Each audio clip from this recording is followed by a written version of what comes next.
Hi, Michaela. Thank you for taking the time to meet with me today and answer some questions about your culture. I know you probably have a busy schedule. Do you want to just dive right in and I'll just start asking questions? Yep, let's do it. Okay.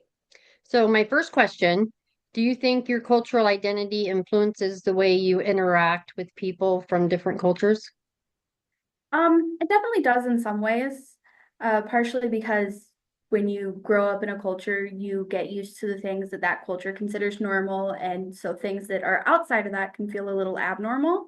But I grew up in a household that was very accepting, so I don't tend to have like reactions of any sort of like disdain or anything like that for people of other cultures. But I do notice that, especially when it comes to like food, there are some things that because it's not culturally super acceptable where I'm from, I find it a little odd initially when I hear that other people eat it. But I'm usually able to kind of ignore that initial response. And again, my household was very accepting. So Nice. That sounds good. My second question, what are some challenges you feel people from your culture face, and how do you think those challenges could be addressed and understood by others? I'm white. So a lot of challenges that are related to culture, the people in my culture don't really face. We are the majority in America. The biggest challenges I would say that are culturally related is just the divide between men and women. In my culture in America, it can be kind of bad, with women being seen as somewhat lesser. So there's some issues in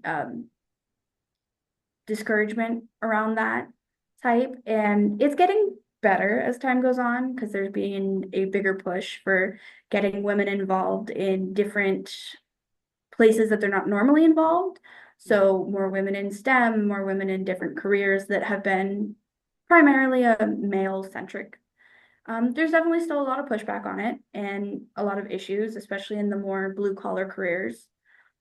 Um, for what could be done kind of to help others understand it, a lot of the other cultures experience the same thing if they live in America. So there's probably not much that needs to be done to help them understand it because if they're in America, they're experiencing it. That's a really good point. Number three, can you share a tradition, celebration, or a ritual that holds special meaning in your life, and how has it brought people together? That one's kind of hard because there's obviously the big American holidays. There's Christmas, there's Thanksgiving, but my family, as time has gone on, we've all kind of separated. So we don't really celebrate it like we used to. Used to be Thanksgiving, especially, was a really big day. And it was a lot of fun. I would go to my grandparents' house and I'd help my mom and my grandma make food and all of that. But a lot of the more extended family moved away, and then my grandparents' health declined a little bit, and they've since moved also. So usually Thanksgiving for us is just a random day in November when we manage to go up to my grandparents' house, and sometimes we'll have actual Thanksgiving food, other times we'll buy pizza. So it's still there's still that connection and that getting to be with my family type, but it's not quite like it used to be in the traditional side of it. I know that for some people, Thanksgiving's a really big holiday still. But for my family, Thanksgiving and Christmas are both kind of just an excuse to see each other and have some food. So it's a good time for connecting. Yeah. How has your cultural background shaped the way you approach decision making or problem solving in your life?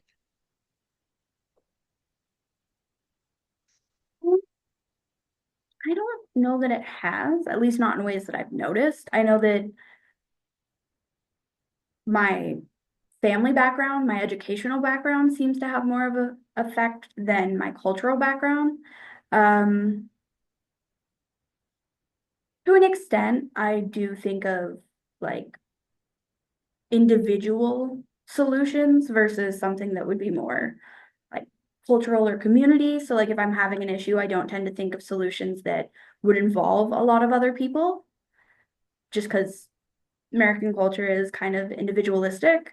So I will tend to think of things that are something that I can either personally do myself or that I can get help from my immediate circle versus trying to call on the community in any way. But other than that, I don't really know that it's directly impacted how I solve problems and things. Last question. How do you think your culture influences your approach to work, school, or personal goals? Um, I definitely come from a place of privilege. I don't face the same issues that others might. English is my first language, so schooling has been very much set up for me to succeed. I don't have the issue of not being able to understand things because they're not in my native language. I don't tend to face any of that. So it has definitely pretty seriously impacted that, just that I have the privilege of everything's in my native language. Everything is set up for me. It's people that I know, a culture that I'm used to. I'm not dealing with both trying to learn a new subject and the cultural shock of being in a new environment. What was the other part of the question?